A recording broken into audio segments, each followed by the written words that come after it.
Chapitre 133. Le départ et le voyage pour Bethléem de Galilée. C'est le soir du vrai sabbat, et la vie reprend après le repos sabbatique.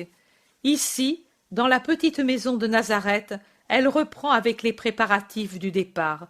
Provisions que l'on range, vêtements que l'on empile dans les sacs que l'on ferme solidement avec des cordes, examen des sandales pour vérifier si les courroies et les boucles sont en bon état, les ânes abreuvés et rassasiés près de la haie du jardin, et les salutations, et quelques larmes au milieu des sourires et des bénédictions, et les promesses de se retrouver bientôt. Et, inattendu, le cadeau de Thomas à Marie, une boucle, nous dirions une broche, pour tenir le vêtement fermé au cou. Elle est formée de 3 brins de muguet fins, aériens, parfaits, enserrés dans 2 feuilles métalliques qui imitent à la perfection la réalité et trahissent une main de maître. Tu ne la porteras pas, Marie, je le sais, mais accepte-la quand même. Le désir m'est venu de la faire un jour que mon Seigneur parla de toi en te comparant aux lys des vallées. Moi, je n'ai rien fait pour ta maison, mais j'ai fait cela pour toi, pour traduire par un symbole la louange de ton Fils que tu mérites plus que toute autre femme.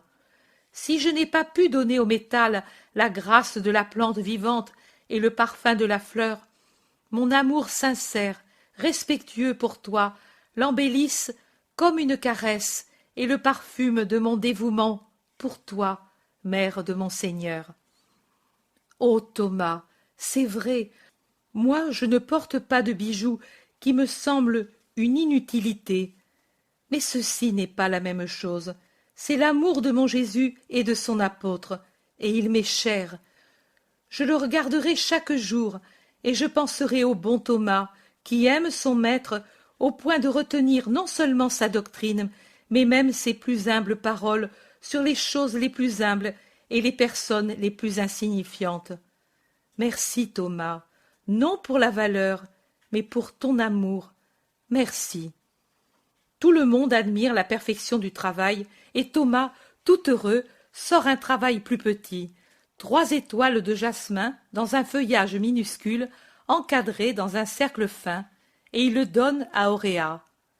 Parce que tu n'as pas eu la coquetterie de le vouloir, parce que tu as été ici quand le jasmin était en fleur, et pour que ces petites étoiles te rappellent notre étoile. Pourtant, attention, toi, c'est par tes vertus que tu dois parfumer les fleurs et être toi aussi une fleur candide, belle, pure, qui exhale son parfum vers le ciel. Si tu n'agis pas ainsi, je me fais rendre la broche. Allons, ne pleure pas, tout passe, et bientôt nous reviendrons chez Marie, ou elle viendra chez nous, Mais Thomas, devant les larmes de plus en plus abondantes d'Auréa, se rend compte qu'il vaut mieux ne pas continuer, et il sort mortifié en disant à Pierre: « Si j'avais pensé que elle se mettrait à pleurer davantage, je ne lui aurais rien donné. J'avais justement fait cette broche pour la consoler à cette heure. Cela ne m'a pas réussi. » Et Pierre, dans la confusion du moment, cesse de se contrôler et il dit: « Mais c'est toujours ainsi dans les adieux. Si tu avais vu Saint-Tica, alors… » Il s'aperçoit qu'il a parlé, veut se reprendre, rougit, mais désormais c'est fait. Thomas comprend, et débonnaire, il lui passe un bras autour du cou en disant: « Ne t'afflige pas, Simon, je sais me taire, et je comprends pourquoi vous n'avez rien dit. À cause de Judas de Simon. Moi, sur le Dieu de nos pères, je te jure que ce que j'ai appris involontairement est oublié. Ne souffre pas, Simon. » C'est que le maître ne voulait pas. Et certainement, il avait les meilleures raisons pour cela. Moi, je ne m'en formalise pas. Je le sais, mais que va-t-il dire? Rien, car il ne saura rien. Fie-toi à moi. Ah non, pas de secret pour le maître, je me suis trompé, je mérite le reproche, et tout de suite, je n'aurai pas de paix si je ne lui avoue mon erreur. Thomas, sois gentil, va l'appeler. Je vais dans l'atelier. Va, reviens avec lui. Je suis trop troublé pour le faire, et les autres s'en apercevraient. Thomas le regarde avec une compassion pleine d'admiration, et il rentre dans la maison pour appeler Jésus. Maître, viens un moment, je dois te dire une chose. Jésus, qui saluait Marie d'Alphée, le suit immédiatement. Que veux-tu? Lui demande-t-il en marchant à côté de lui. Moi, rien, c'est Simon qui doit te parler. Le voici. Simon, qu'as-tu pour être ainsi troublé? Pierre se jette aux pieds de Jésus en gémissant. J'ai péché. Absous-moi. Péché? En quoi? Tu étais ici avec nous, joyeux, tranquille. Ah, maître, je t'ai désobéi. J'ai parlé à Thomas de Saint-Ica. Je m'étais troublé à cause des larmes, et lui, il était plus que moi. Il croyait les avoir augmentées. Lui, pour le consoler, je lui ai dit « C'est toujours ainsi dans les adieux. Si tu avais vu Saint-Ica » Et lui a compris. Pierre lève un visage bouleversé, son regard est vraiment humilié, désolé. Loué soit Dieu, mon Simon, je croyais que tu avais fait quelque chose de bien plus grave, et ta sincérité annule même cela. Tu as parlé sans malice, tu as parlé à ton compagnon. Thomas est bon, il n'en parlera pas. En fait, il me l'a juré, mais, tu vois, maintenant j'ai peur d'être trop sot et de ne pas savoir garder un secret. Tu l'as fait jusqu'à présent. Oui, mais pense donc, jamais un mot à Philippe ni à Nathanaël. Et maintenant? Allons, lève-toi. L'homme est toujours imparfait, mais quand il l'est sans malice, il ne fait pas de péché. Surveille-toi, mais ne t'afflige plus. Ton Jésus n'a pour toi qu'un baiser. Thomas, viens ici. Thomas accourt. Tu as certainement compris les raisons du silence. Oui, maître, et j'ai juré de le respecter en ce qui me concerne, et selon mon pouvoir. Je l'ai déjà dit à Simon. À l'imbécile de Simon, soupire Pierre. Non, ami, tu m'as édifié par ton humilité et ta sincérité parfaite. Tu m'as donné une grande leçon, et je m'en souviendrai. Par prudence, je ne pourrai la faire connaître, et j'en suis peiné, car peu d'entre nous ont et auront la justice que tu as eue. Mais il nous appelle. Allons. En fait, plusieurs sont déjà sur la route, et les 3 femmes, Noémie, Myrtha et Auréa, sont déjà sur leur monture. Marie est avec sa belle-sœur près d'Auréa, et elles l'embrassent encore. Et quand elles voient venir Jésus, elles embrassent leurs 2 condisciples, et, en dernier lieu, elles saluent Jésus qui les bénit avant de se mettre en route. Marie et Marie de Cléophas rentrent dans la maison où restent, en souvenir de ce qu'il y avait eu peu avant, les sièges déplacés, la vaisselle encore éparse, le désordre consécutif à un départ. Marie, perdue dans ses pensées, caresse le petit métier sur lequel elle apprenait à Auréa à travailler. Ses yeux sont humides et brillent des larmes qu'elle retient. « Tu souffres, Marie ?» lui dit Marie de Cléophas, qui pleure sans essayer de retenir ses larmes. « Tu t'étais affectionnée. Ils viennent ici, puis ils s'en vont. Et nous souffrons. » Notre vie de femme disciple, tu as entendu aujourd'hui ce que disait Jésus. C'est ainsi que vous ferez dans l'avenir, en voyant dans toutes les créatures des âmes fraternelles.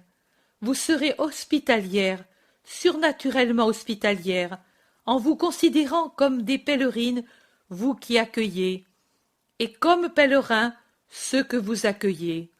Vous les aiderez, les restaurerez, les conseillerez, et puis vous laisserez vos frères partir vers leur destin, sans les retenir par un amour jaloux, avec l'assurance qu'au-delà de la mort, vous vous retrouverez avec eux.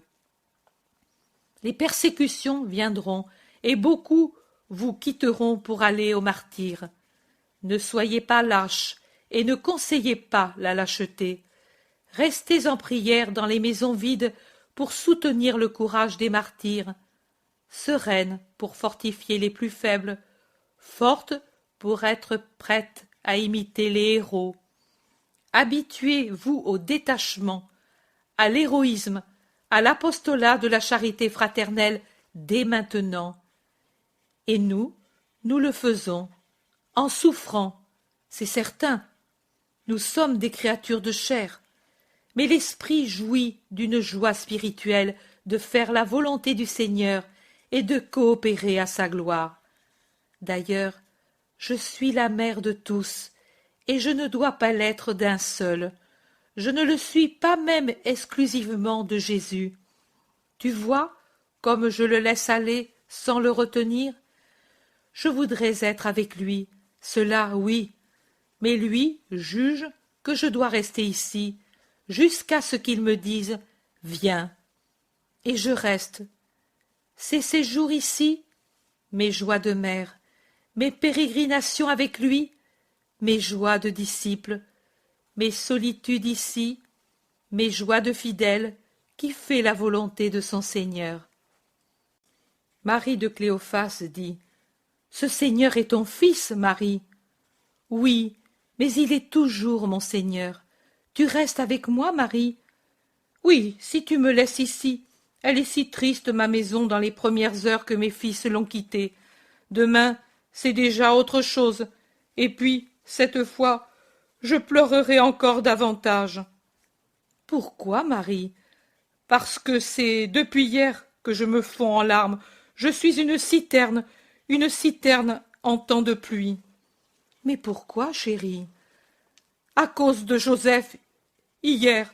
Oh, je ne sais pas si je dois aller et lui faire des reproches amers, car enfin c'est mon fils, car ce sein l'a porté, et ses mamelles l'ont allaité, et il n'y a pas d'enfant qui soit supérieur à une mère, ou bien si je ne dois jamais plus lui parler, jamais plus à ce bâtard qui est né de moi et qui offense mon Jésus, et toi, et... Tu ne feras rien de cela, tu seras toujours pour lui la mère qui a pitié de son fils obstiné, malade, dévoyé, et l'apprivoise par la bonté, et l'amène à Dieu par la prière et la patience. Allons, ne pleure pas, viens plutôt avec moi, nous prierons dans ma pièce pour lui, pour ceux qui s'en vont, pour la fillette, pour qu'elle souffre peu et grandisse en sainteté. Viens, viens, ma Marie, et elle l'emmène avec elle. Pendant ce temps, les pèlerins suivent leur chemin vers le sud-ouest. Les femmes sont en avant sur leurs ânes qui, bien nourris et bien reposés, trottent allègrement, obligeant Margiam et Abel, qui par prudence restent aux côtés d'Auréa en selle pour la première fois, à aller presque au pas de course. Et si la chose est fatigante, elle sert à distraire la fillette de la peine que lui donne la séparation d'avec Marie. De temps en temps, pour permettre aux deux jeunes de souffler, Myrtha arrête sa monture et fait une pause. Elle ne se remet en mouvement que quand elles sont rejointes par le groupe apostolique. Pendant les haltes, n'étant plus distraite par les péripéties de l'équitation, Auréa redevient triste. Margiam, instruit par l'expérience de ces traverses d'orphelins recueillis par charité par une mère adoptive après avoir connu Marie, la console.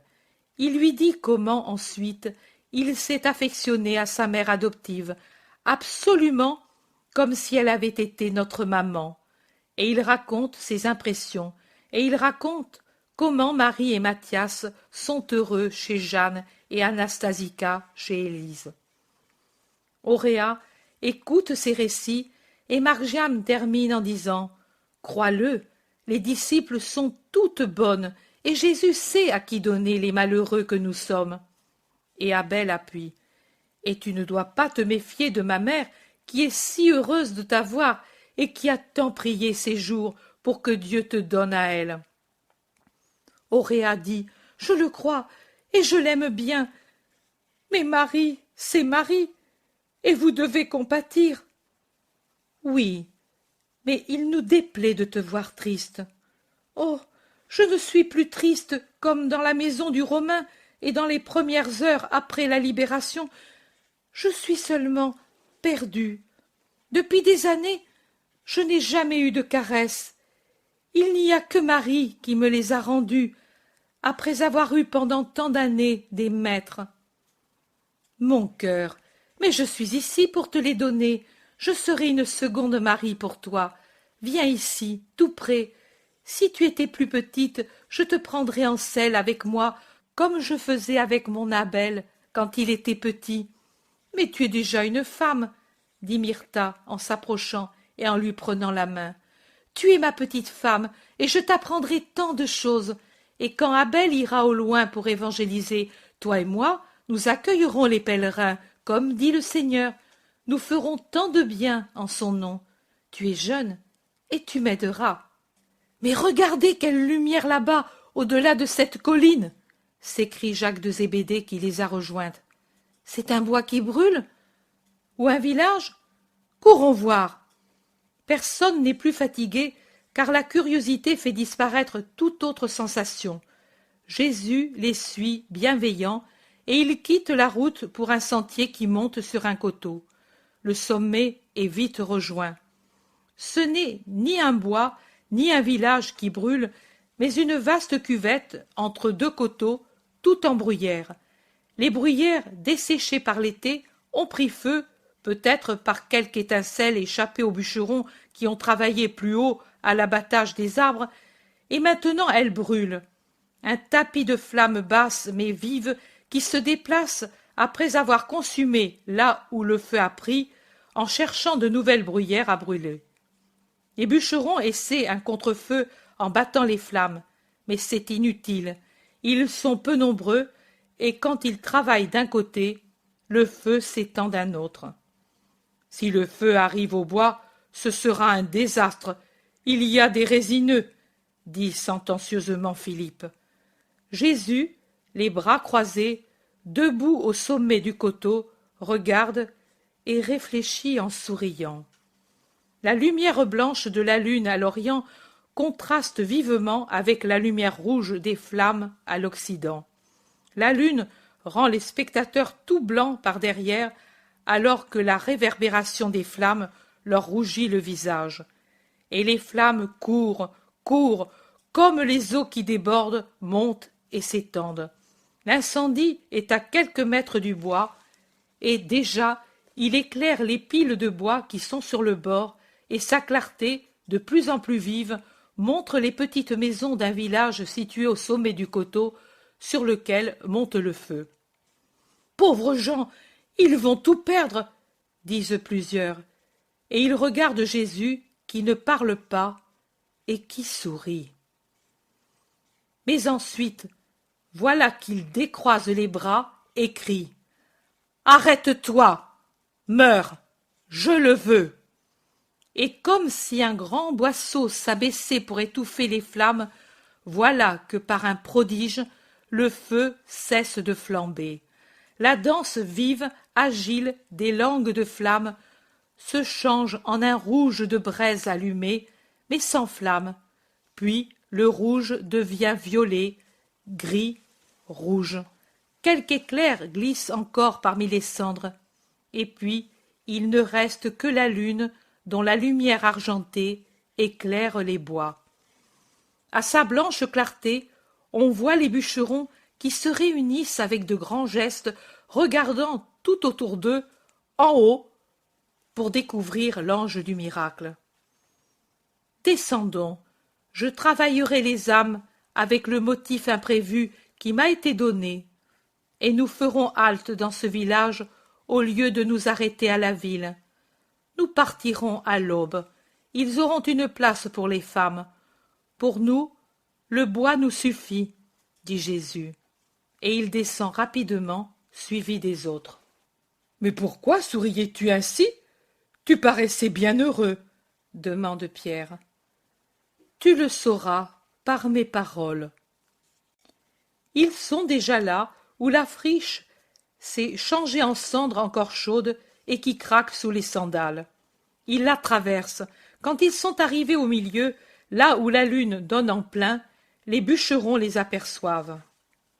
Oh, moi je l'ai dit, lui seul pouvait avoir fait cela. Courons pour le vénérer, crie un bûcheron, et il le fait en se jetant dans la cendre aux pieds de Jésus. Pourquoi crois-tu que je l'ai pu? Parce qu'il n'y a que le Messie qui puisse le faire. Et comment sais-tu que je suis le Messie? Tu me connais peut-être? Non, mais seul celui qui est bon et qui aime les pauvres peut avoir eu pitié, et seul le Saint de Dieu peut avoir commandé au feu et être obéi. Béni soit le Très-Haut qui nous a envoyé son Messie, et le Messie qui est venu à temps pour sauver nos maisons. Vous devriez avoir plus d'empressement pour sauver vos âmes. Elles se sauvent en croyant en toi et en cherchant à faire ce que tu enseignes. Mais tu comprends, Seigneur, que la désolation d'être dépouillé de tout peut rendre faibles nos faibles âmes et les porter à douter de la providence. Qui vous a instruit à mon sujet? Certains de tes disciples. Voici nos familles. Nous avions envoyé les éveillés, craignant que toute la colline ne brûle. Avancez. Et puis, nous avions envoyé un autre homme pour dire qu'il y avait un miracle et de venir voir. Voilà nos familles, Seigneur, la mienne, celle de Jacob, celle de Jonatas, celle de Marc, celle de mon frère Tobie, de mon beau-frère Melchias, celle de Philippe et celle d'Éléazar, et puis les autres de ceux qui sont bergers et qui maintenant sont sur les pâturages. Il y a un groupe de 250 personnes au maximum, y compris les nombreux petits, encore nourrissons ou à peine sevrés, qui pleurnichent à moitié éveillés ou bien dorment, inconscients du danger qu'ils ont couru.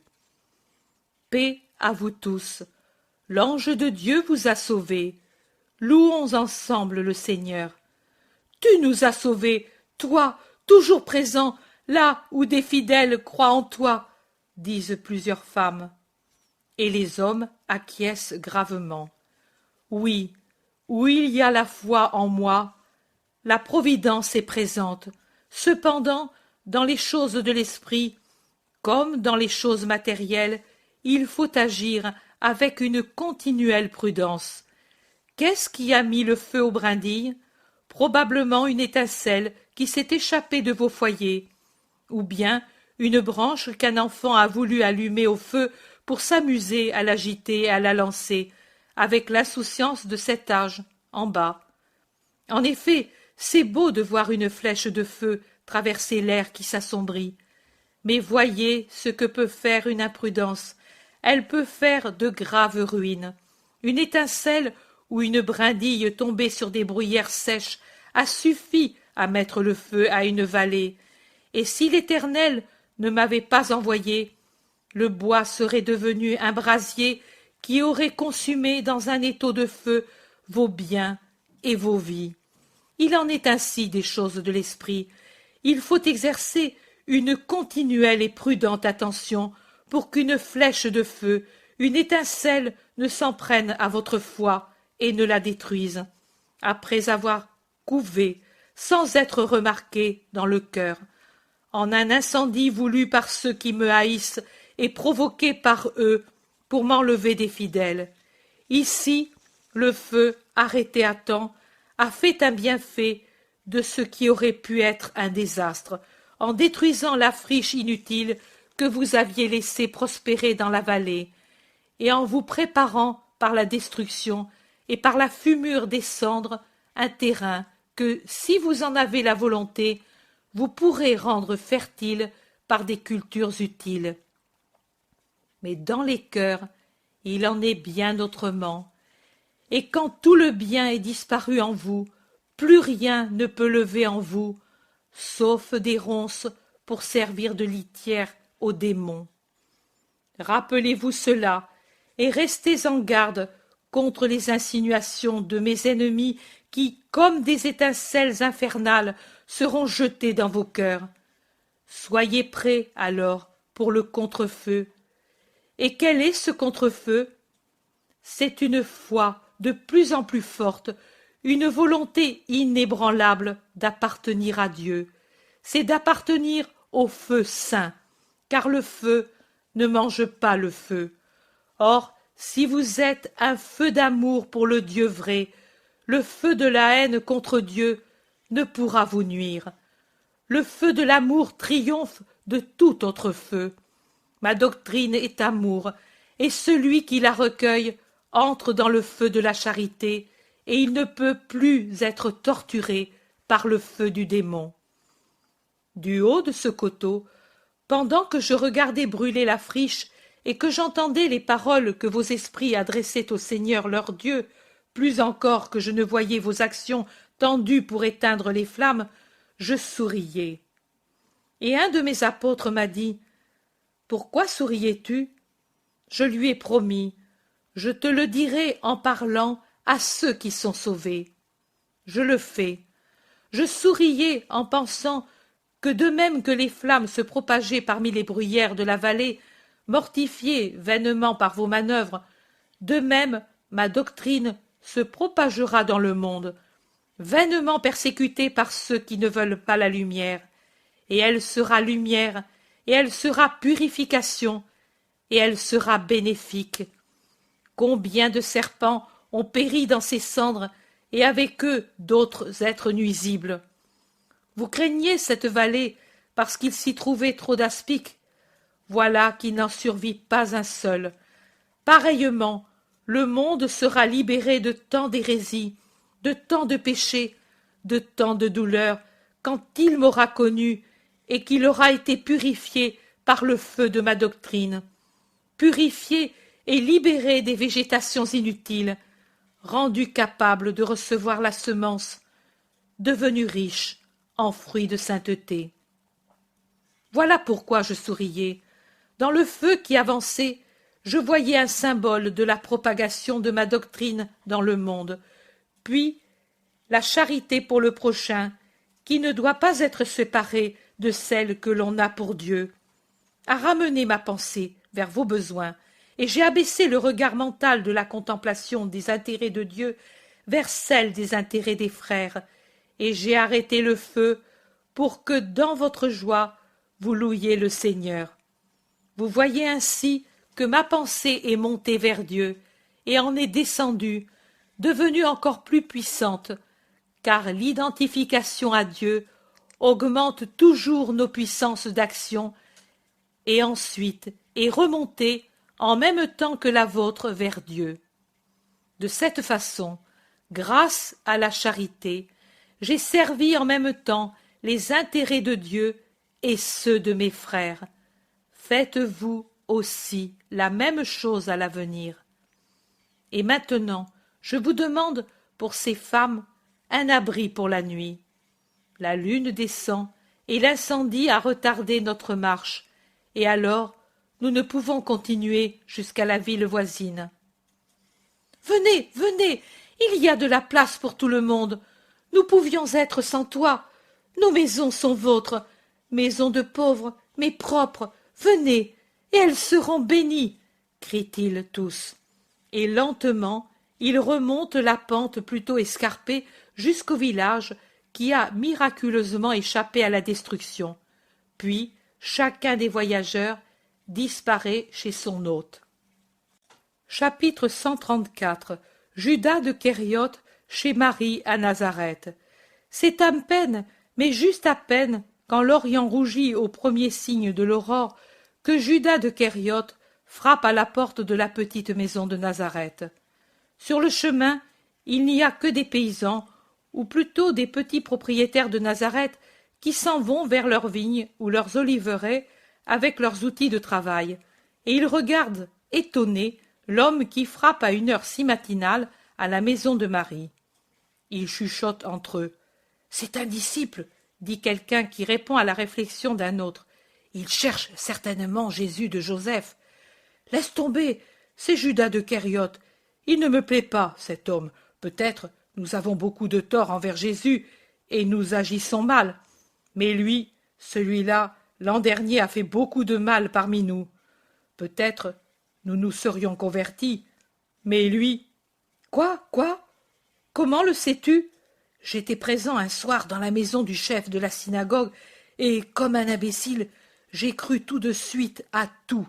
Maintenant, assez, je crois avoir péché. Peut-être lui aussi s'est aperçu qu'il avait péché, et... Il s'éloigne, et je n'entends plus rien. Judas revient frapper à la petite porte contre laquelle il s'est appliqué, le visage contre le bois, comme pour éviter d'être vu et reconnu. Mais la petite porte reste close.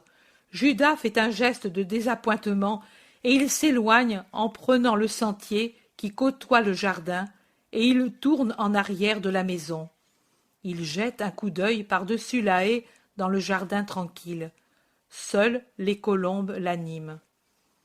Judas se demande ce qu'il va faire. Il monologue. Serait-elle partie elle aussi? Et pourtant, je l'aurais vue. Et puis, non, hier soir j'ai entendu sa voix.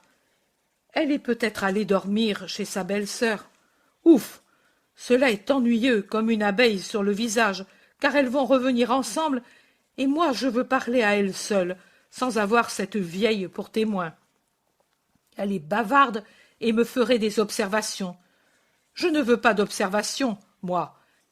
Et elle est rusée comme toutes les vieilles femmes du peuple. Elle n'admettrait pas mes excuses et le ferait remarquer à sa stupide colombe de belle-sœur. Elle, je suis sûr de l'embobiner à mon gré. Elle est lente à comprendre, comme une brebis. Et moi je dois réparer ce qui est arrivé à Tibériade. Parce que si elle parle... Et puis, aura-t-elle parlé ou gardé le silence? Si elle a parlé, il est plus difficile d'arranger les choses. Mais elle n'aura pas parlé. Elle confond vertu et sottise. Telle la mère, tel le fils. Et les autres travaillent pendant qu'eux dorment. Et du reste ils ont raison. Pourquoi les laisser de côté, s'il semble qu'ils veuillent? Mais que veulent-ils? J'ai la tête tellement embrouillée. Je dois cesser de boire et...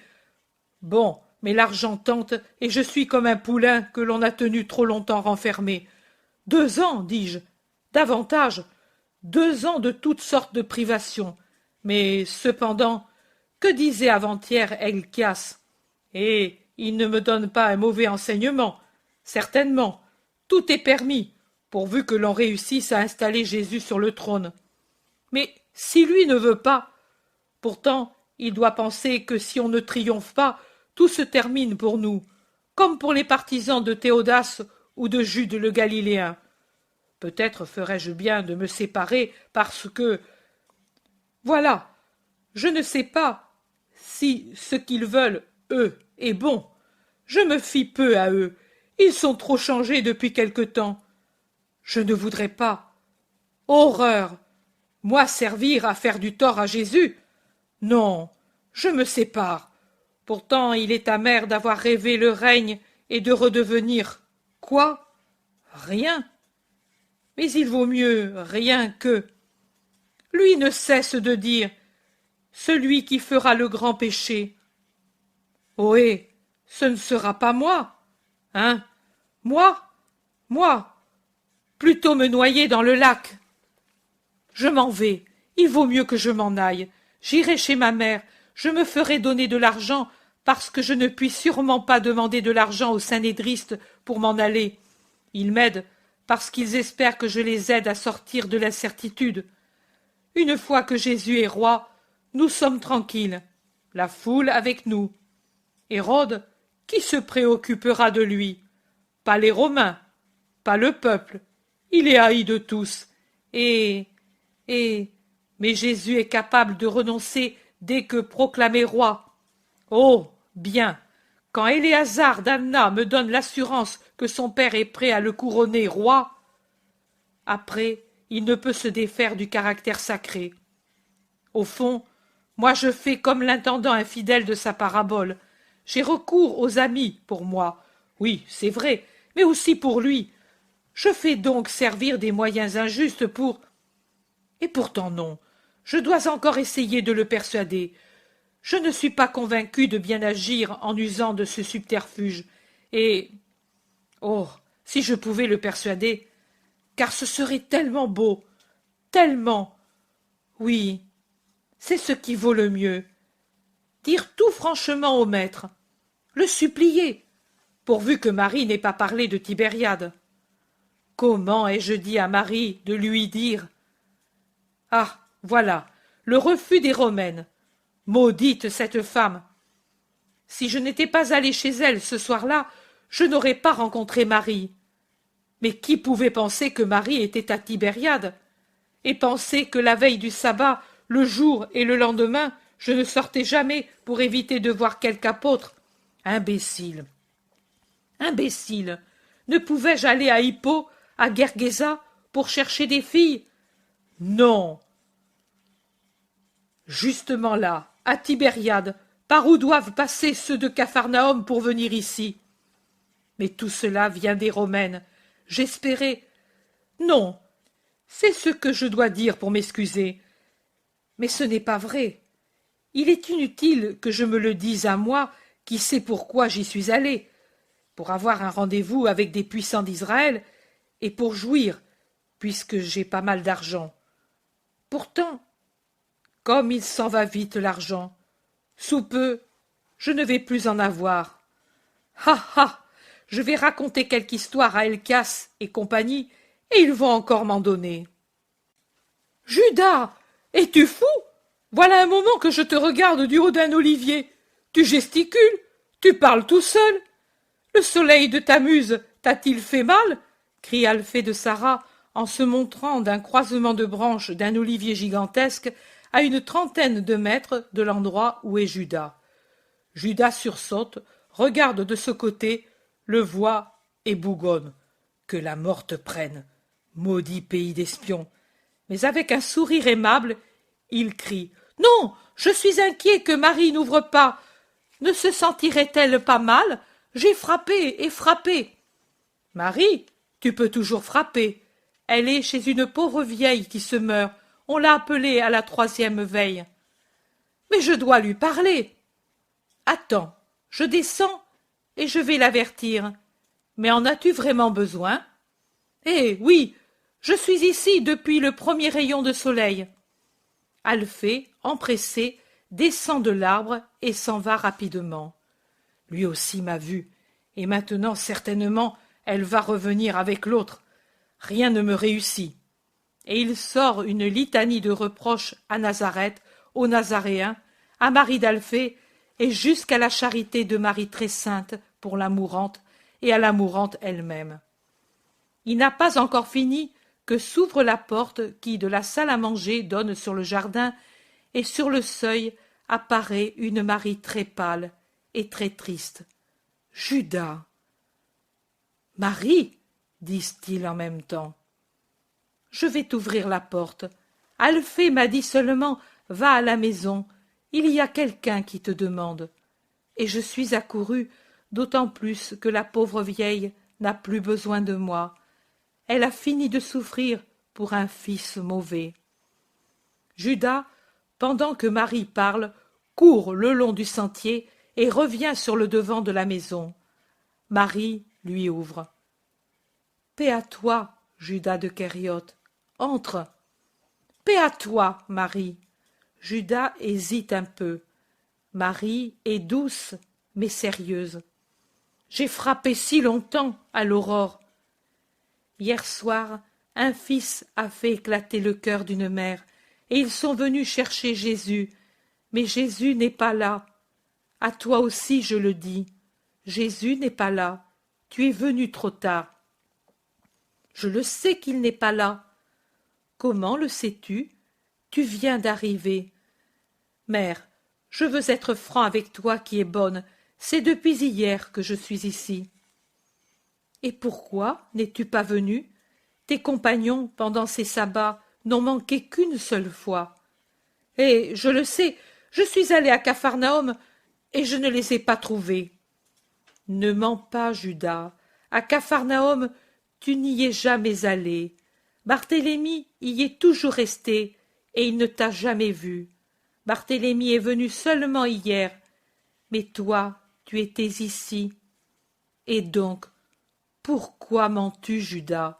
Ne sais-tu pas que le mensonge est le premier pas vers le vol et l'homicide?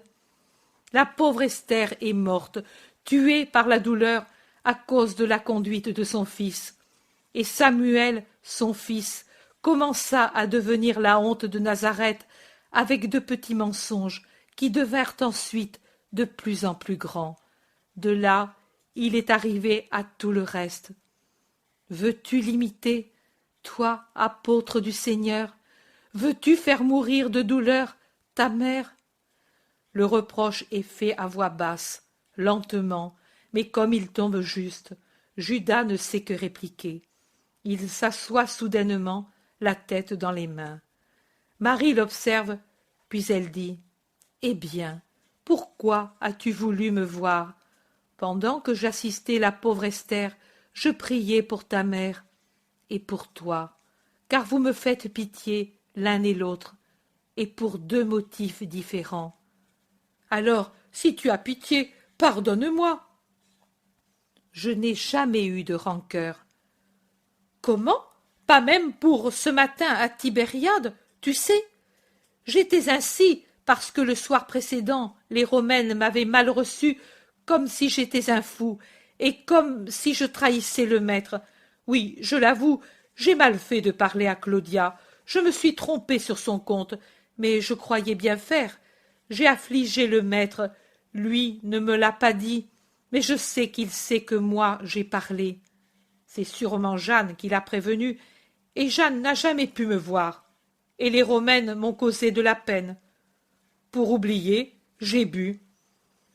Marie a une expression de compassion involontairement ironique, et elle dit « Alors, Jésus, pour toute la peine qu'il goûte chaque jour, devrait être ivre toutes les nuits. » Lui en as-tu parlé? Moi, je n'accrois pas l'amertume du calice de mon fils en lui faisant connaître de nouvelles défections, chutes, péchés, embûches. Je me suis tue, et je me tairai. Judas glisse à genoux, et il essaie de déposer un baiser sur la main de Marie, mais elle se retire sans impolitesse, mais bien décidée à ne pas se laisser toucher.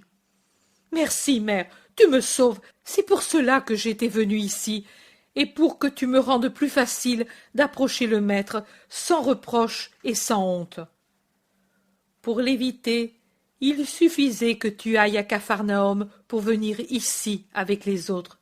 C'était très simple. C'est vrai, mais les autres ne sont pas bons, et ils m'ont fait espionner pour ensuite me faire des reproches et m'accuser. N'offense pas tes frères, Judas. Cela suffit de pécher. Toi, tu as espionné, ici, à Nazareth, patrie du Christ. Judas l'interrompt. Quand? L'an passé? Voilà, ils ont déformé mes paroles, mais crois bien que je... Marie répond à Judas. Je ne sais pas ce que tu as dit et fait l'an dernier, mais je parle d'hier. Tu es ici depuis hier. Tu sais que Jésus est parti. Tu as donc enquêté. Et pas auprès des maisons amies de Hazer, Ismaël, Alphée, ou du frère de Jude ou Jacques. Pas auprès de Marie d'Alphée et du petit nombre de ceux qui aiment Jésus. Car si tu l'avais fait, il serait venu me le dire. La maison d'Esther s'était remplie de femmes à l'aube, quand elle est morte, mais aucune ne savait rien de toi. C'étaient les meilleures d'entre les femmes de Nazareth, celles qui m'aiment et qui aiment Jésus, et qui s'efforcent de pratiquer sa doctrine, malgré l'hostilité de leurs maris, pères et fils. Tu as donc enquêté auprès de ceux qui sont les ennemis de mon Jésus. Comment appelles-tu cela? Moi, je ne le dis pas. C'est toi qui dois te le dire à toi-même. Pourquoi l'as-tu fait? Je ne veux pas le savoir. Je te dis seulement ceci. Beaucoup d'épées seront enfoncées dans mon cœur, enfoncées et enfoncées plusieurs fois, sans pitié, par les hommes qui affligent mon Jésus et le haïssent. Mais l'une sera la tienne, et elle ne sera plus enlevée. car le souvenir de toi, Judas, qui ne veut pas te sauver, de toi qui te ruine, de toi qui me fais peur, non pas peur pour moi-même, mais pour ton âme, ne sortira plus de mon cœur. L'une l'y a fixé, le juste Siméon, quand je portais sur mon cœur mon bébé, mon petit agneau saint. L'autre, c'est toi. La pointe de ton épée déjà me torture le cœur. Mais tu n'es pas rassasié encore de donner cette peine à une pauvre femme, et tu attends d'enfoncer ton épée tout entière, ton épée de bourreau, dans le cœur de celle qui ne t'a donné que de l'amour. Mais je suis sotte de prétendre à la pitié de toi, qui ne l'as pas pour ta mère. Au contraire, voilà, c'est dit, d'un seul coup tu nous transperceras, elle et moi. Ô fils malheureux, que ne sauvent pas les prières de deux mères. Marie pleure en parlant, et les larmes ne tombent pas sur la tête brune de Judas, car il est resté là où il est tombé à genoux, à distance de Marie. C'est le pavement de briques qui les boit, ces larmes saintes, et la scène me ramène le souvenir d'Aglaé, sur laquelle, au contraire, puisqu'elle se serrait contre Marie dans un sincère désir de rédemption, tombaient les larmes de Marie. Tu ne trouves pas un mot, Judas, tu n'arrives pas à trouver en toi la force d'une bonne résolution. Ô Judas, Judas, mais dis-moi, es-tu content de ta vie? Examine-toi, Judas, sois humble, sincère avec toi-même pour commencer, et puis avec Dieu, pour aller vers lui, avec ton fardeau de pierre enlevé de ton cœur, et lui dire « Voici, je me suis enlevé ces pierres par amour pour toi. » Je n'ai pas le courage de faire des aveux à Jésus. Tu n'as pas l'humilité de le faire. C'est vrai, aide-moi. Va à Capharnaüm et attends-le avec humilité. Mais tu pourrais. Moi, je ne pourrais que dire de faire ce que mon fils fait toujours, avoir miséricorde. Ce n'est pas moi qui fais la leçon à Jésus, mais c'est Jésus qui instruit sa disciple. Tu es sa mère. Cela est pour mon cœur, mais en vertu de son droit, lui est mon maître, ni plus ni moins que pour toutes les autres femmes disciples. Toi tu es parfaite, lui est toute perfection. Judas se tait et réfléchit, puis il demande « Où est allé le maître ?»« À Bethléem de Galilée. »« Et ensuite ?»« Je ne sais pas.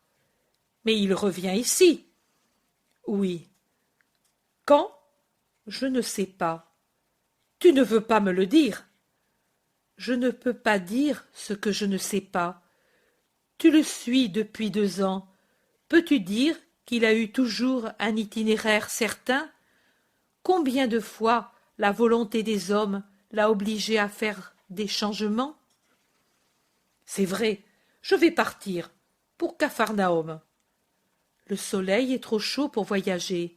Reste, tu es un pèlerin comme tous les autres. Et lui a dit que les femmes disciples doivent en avoir soin. Ma vie est répréhensible pour toi. Ton refus de guérir m'est douloureux, cela seulement. Enlève ton manteau. Où as-tu dormi? Je n'ai pas dormi, j'ai attendu l'aube pour te voir seule. Alors, tu dois être fatiguée. Dans la pièce, il y a les 2 lits qui ont servi à Simon et à Thomas, et elle est encore tranquille et fraîche. Va et dors pendant que je te prépare un repas. Judas s'en va sans dire un mot, et Marie, sans se reposer après la nuit passée à veiller, va à la cuisine pour préparer le feu et au jardin pour prendre des légumes, et des larmes, des larmes, des larmes tombent silencieusement pendant qu'elle se penche sur le foyer pour disposer le bois, ou sur la terre pour cueillir les légumes, et pendant qu'elle les lave dans le bassin et les épluche. Et les larmes tombent avec les graines blondes pendant qu'elle donne le repas aux colombes ou sur le linge qu'elle enlève de la vasque et étend au soleil. Les larmes de la Mère de Dieu, de celle qui, exempte de toute faute, ne fut pas exempte de la douleur et souffrit plus que toute autre femme pour être la corédentrice. Chapitre 135. La mort du grand-père de Marc-Jam. Jésus a déjà quitté les femmes, car il est avec les apôtres, Isaac et Marc-Jam. Ils sont en train de descendre les dernières pentes vers la plaine d'Esdrelon, pendant que la nuit descend lentement. Marc-Jam est très content que le Seigneur le conduise chez son grand-père. Moins contents sont les apôtres qui se rappellent le récent incident avec Ismaël, mais ils se taisent, sérieux, pour ne pas affliger le jeune homme, qui se réjouit de ne pas avoir touché au miel que Porphyrée lui a donné, parce que j'avais l'espoir que le Seigneur contenterait mon cœur en me faisant voir mon père. Je ne sais pourquoi, mais depuis quelque temps je l'ai présent à mon esprit comme s'il m'appelait. Je l'ai dit à Porphyrée, et elle m'a dit « Cela me fait la même chose quand Simon est au loin. » Mais ce ne doit pas être comme elle le dit, car avant cela ne s'est jamais produit. Parce qu'avant tu étais un enfant, maintenant tu es un homme, et ta pensée pense davantage, lui dit Pierre. J'ai encore 2 petits fromages et un peu d'olive, ce que j'ai pu emporter de ce qui était à moi, pour mon père bien-aimé. Et puis, j'ai une tunique de chanvre et un vêtement de chanvre. Porphyrée voulait les faire pour moi, mais je lui ai dit, si tu m'aimes, fais-les pour le vieux père. Il est toujours déguenillé, tellement en sueur dans ses habits de mauvaise laine. Il sera plus au frais. Et en attendant, toi tu restes sans vêtements frais et tu es trempé comme une éponge dans ces habits de laine, lui dit Pierre.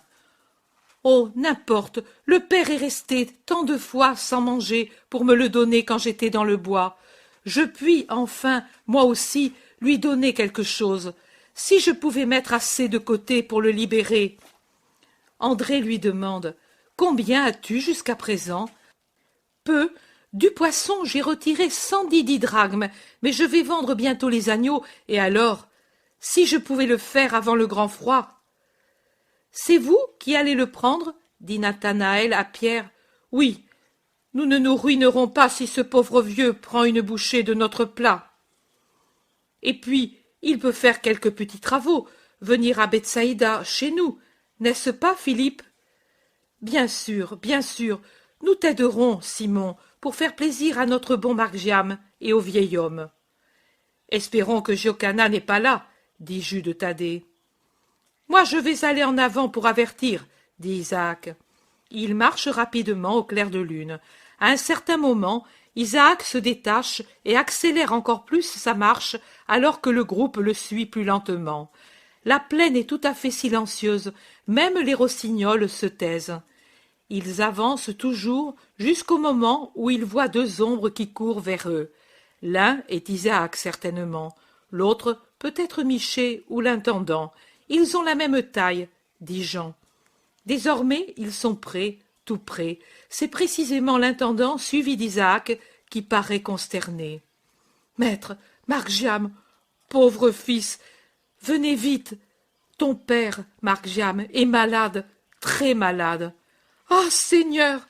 crie le jeune homme avec douleur. « Allons, allons, sois courageux, Marc-Jam. » Et Jésus lui prend la main en se mettant presque à courir, alors qu'il dit aux apôtres « Vous, suivez-nous. »« Oui, mais faites doucement, à cause de Jocanna, » crie l'intendant qui est déjà loin. Le pauvre vieux est dans la maison de Michée. Le premier imbécile venu peut comprendre qu'il est vraiment mourant. Il se tient abandonné, les yeux fermés, les traits déjà relâchés, comme quelqu'un qui est en train de mourir. Il a le teint cireux, sauf aux pommettes, où la congestion laisse une trace de rouge. Marc-Jam se penche sur le grabat en appelant « Père, mon père, c'est moi, Marc-Jam, comprends-tu ? Marc-Jam, Jabé, ton Jabé. Ô Seigneur, il ne m'entend plus. Viens ici, Seigneur, viens ici, essaie-toi, guéris-le, fais qu'il me voie, qu'il me parle. Mais dois-je voir mourir ainsi tous les miens sans qu'il me dise adieu ? Jésus s'approche, se penche sur le mourant, lui met une main sur la tête en disant « Fils de mon Père, écoute-moi ». Comme quelqu'un qui sort d'un sommeil profond, le vieillard pousse un profond soupir, ouvre ses yeux déjà vitreux, et il regarde vaguement les deux visages penchés sur le sien. Il essaie de parler, mais sa langue s'y refuse. Pourtant, un instant, il doit avoir reconnu, car il sourit et cherche à prendre les mains des deux pour les porter à ses lèvres. « Père, j'étais venu, j'ai tant prié pour venir, je voulais te dire que bientôt nous aurons assez pour te donner de quoi te libérer et venir avec moi chez Simon et Porphyrée qui sont si bons, avec ton Jabé, avec tous. » Le vieillard réussit à remuer la langue et il dit avec peine « Que Dieu les récompense et qu'il te récompense, mais c'est tard, je m'en vais chez Abraham pour ne plus souffrir. » Il se tourne vers Jésus et tout angoissé il demande « Oui, n'est-ce pas ?»« Oui, reste en paix. » Et Jésus se redresse imposant pour dire « Moi, par mon pouvoir de juge et de sauveur, je t'absous de ce que dans ta vie tu peux avoir commis de faute ou d'omission, et des sentiments de l'âme contre la charité et envers qui t'a haï. Je te pardonne tout, ô Fils. Va en paix. » Jésus a étendu les mains en les levant sur le lit comme s'il était à un autel, lui, prêtre, pour consacrer la victime. Margiam pleure alors que le vieillard sourit doucement en murmurant « On s'endort en paix grâce à toi. Merci, Seigneur. » Et il s'affaisse. « Père, Père, oh, il meurt, il meurt. Donnons-lui un peu de miel. Il a la langue sèche. Il a froid.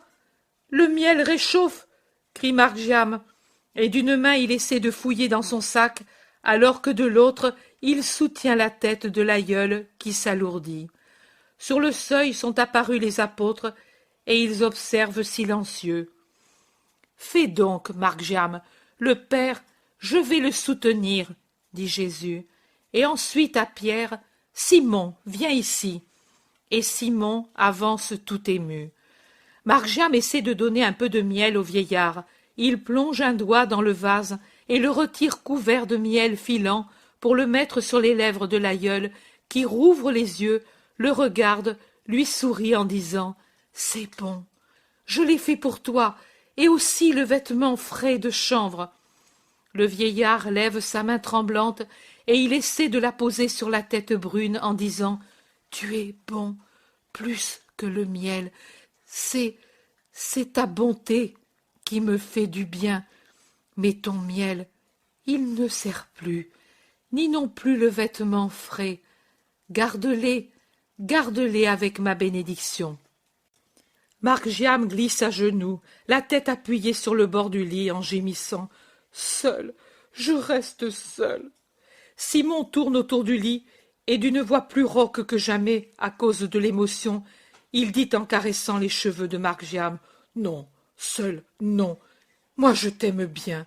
Porphyrée t'aime bien. Les disciples, autant de frères. Et puis, Jésus, Jésus qui t'aime bien. Ne pleure pas, mon fils. »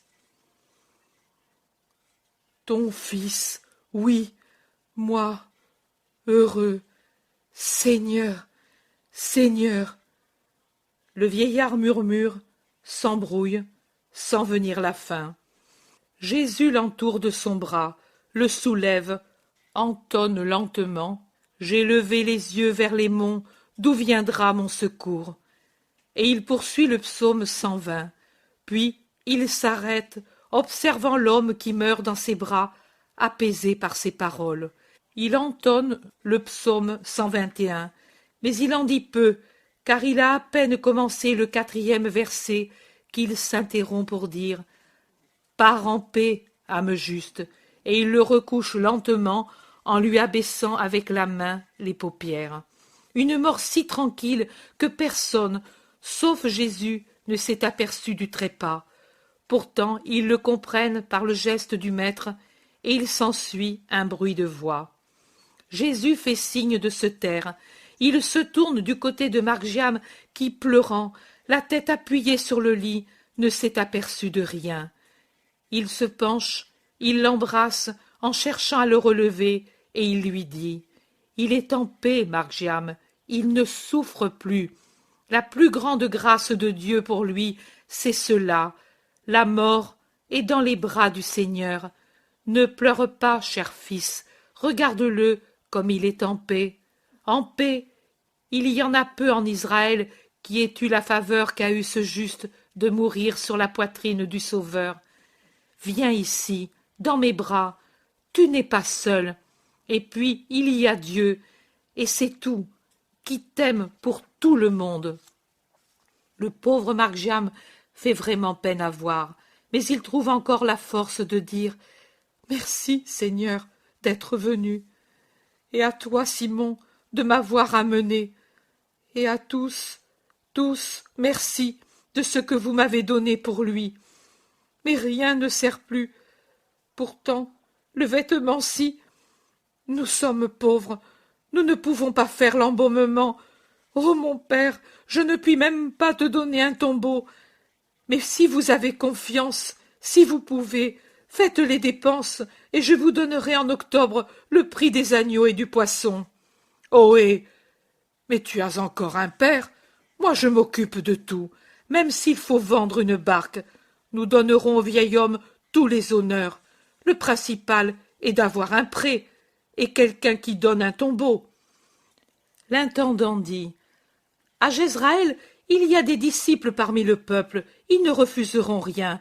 Je pars de suite, et je reviendrai pour tierce. » Bon, mais le pharisien? Ne craignez pas, je lui fais savoir qu'il y a un mort, et pour ne pas se contaminer, il ne va plus sortir de la maison. Je pars. Et pendant que Margiam, penché sur son grand-père, pleure et le caresse, et que Jésus parle doucement avec les apôtres et avec Isaac, Michée et les autres vont et viennent pour préparer les derniers honneurs à leurs compagnons défunts. Et ici, je fais une observation personnelle. Il m'est arrivé plusieurs fois de me trouver dans des circonstances semblables, et j'ai souvent remarqué que ceux qui étaient présents dans une intention bonne ou avec une intransigeance qui ne l'est pas, font taire ceux qui se désolent d'avoir perdu un parent. Je compare cette attitude avec la douceur de Jésus qui compatit à la souffrance de l'orphelin et n'attend pas de lui un héroïsme qui ne serait pas naturel. Combien de choses il y a à apprendre du plus petit acte de Jésus.